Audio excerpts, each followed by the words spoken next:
McDonald's employees. What is the worst thing that has ever happened in the PlayPlace? My son was 4 at the time, deep in that phase where he was 90% potty trained, but still had the occasional accident when he got too excited or distracted. We were at McDonald's on a rainy Saturday because, let's be honest, indoor PlayPlace plus a Happy Meal is a guaranteed hour of entertainment. I sat at one of the corner tables with a lukewarm coffee and watched him disappear into the jungle gym, laughing, climbing, shrieking like every other sugar-fueled gremlin in there. About 10 minutes in, I caught a whiff of something. At first I assumed it was another kid. You know how it is. PlayPlace funk, socks, ketchup, sweat, the occasional diaper. But then I noticed my son crawling through one of the tunnels, and something about the way he was moving set off an alarm. It was the cautious squat walk of a child who knows something has gone horribly wrong in their underpants. I called him over. He hesitated, clearly not wanting to leave the magic tube kingdom, but finally slid down the little plastic slide toward me. That's when I saw it. There was poop. Not a lot, but enough. Smeared on his shorts, crusted slightly where the fabric had tried to contain it, and worst of all, faint brown streaks on the slide behind him. I felt the floor tilt slightly beneath me. I grabbed him by the armpits and beelined for the bathroom. We went into the family stall, and I did the triage. Threw out the underwear, scrubbed him down with half a roll of paper towels, and somehow managed to get him into clean backup clothes I thankfully had in my bag. Crisis mostly averted, except it wasn't, because the smear on the slide was still there. And I knew in that moment if I didn't go clean it, some poor 16-year-old making minimum wage was going to have to do it instead. So I made a decision.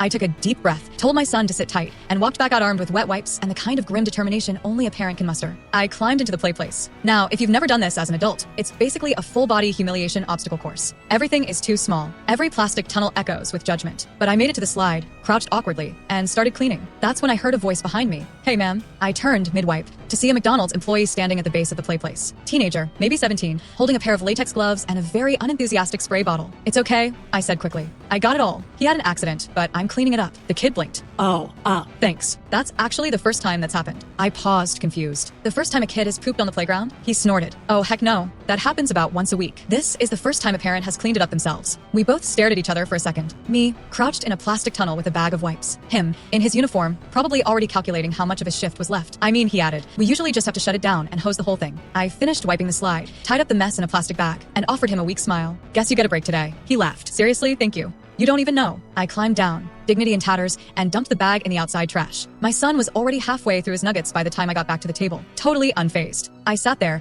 sipping my now cold coffee, watching kids run back into the PlayPlace like nothing had happened. And I thought about that kid in the uniform. About how many times he'd probably cleaned up things no one should have to clean up. About how he thanked me like I'd done something rare and heroic, when all I'd really done was take responsibility for my own kid. That day completely changed the way I look at fast food workers. Not in some abstract, theoretical way. In a real, visceral, I've wiped poop out of a plastic tube kind of way. They deserve more. Way more.